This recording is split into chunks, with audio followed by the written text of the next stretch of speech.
Many an empire has met a sticky end in Afghanistan. From Alexander the Great through the Arab caliphates, the Mongols and much later the British, the invaders have come and gone.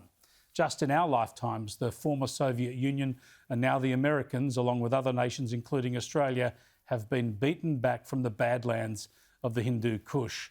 The Taliban have now overrun the country much more rapidly than anyone expected. They've done it so quickly that the Americans and others, including Australia, hadn't properly withdrawn. The people and the army of Afghanistan simply melted in the face of the Taliban. They could see who would win, and they went with the flow in order to survive. The US and Australia are now trying to run desperate rescue missions to extricate their nationals and, of course, the Afghans who have helped them. Otherwise, there's little doubt these people would be slaughtered by the Taliban.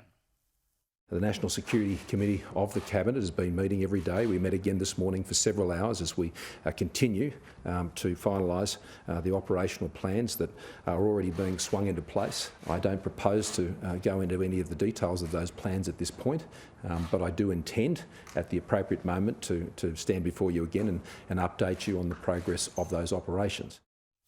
Now, there's some sickening spin coming from the Taliban. Yes, even these theocratic barbarians employ the modern art of political spin, telling the world there'll not be as much bloodshed as some fear and that women and girls won't be treated as badly as they have been by the Taliban in the past.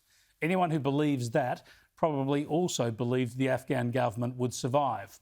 We should expect to hear of more horrors in the weeks and months to come.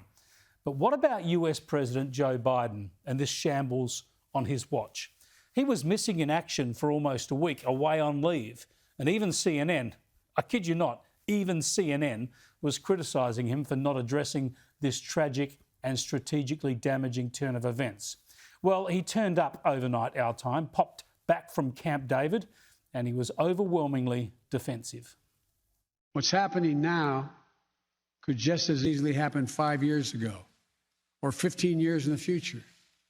You have to be honest. Our mission in Afghanistan is taking many missteps, made many missteps over the past 2 decades. I'm now the 4th American president to preside over war in Afghanistan, 2 Democrats and 2 Republicans. I will not pass this responsibility on to a 5th president. I will not mislead the American people by claiming that just a little more time in Afghanistan will make all the difference.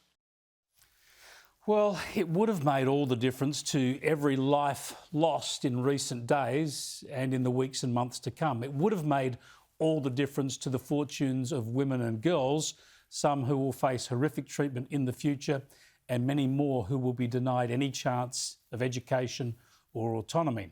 Yes, we know you will not change the nature of the country without decades of commitment. That's true. But every day there was stability and order in Afghanistan was a day many people, and especially women, had a shot at life. Still, the president's rationale, his isolationist rhetoric, will probably be quite popular at home. I cannot and will not ask our troops to fight on endlessly in another country's civil war, taking casualties, suffering life-shattering injuries, leaving families broken by grief and loss. This is not in our national security interest. It is not what the American people want. It is not what our troops, who have sacrificed so much over the past 2 decades, deserve. Look, there's a lot of truth in those words, and they will resonate not just in America, especially in America, but also around the Western world. And to be fair, there's a strong political rationale for making such a decision. But the reality is that Afghanistan will once more become a terrorist haven. The enemies of America, from Moscow to Beijing to the Arabian Peninsula and North Africa, these enemies will take a great interest in Afghanistan. They'll head there, some of them, and they'll use that country to hurt America and the Western world, the free world, once again. So the relief at leaving a quagmire won't be lasting. The history I cited before tells us that foreign armies will return to Afghanistan. They always do. The big question for the West and for Australia, for liberal democracies everywhere, is exactly how the reinstated terrorist haven of Afghanistan will end up hurting us again, and when.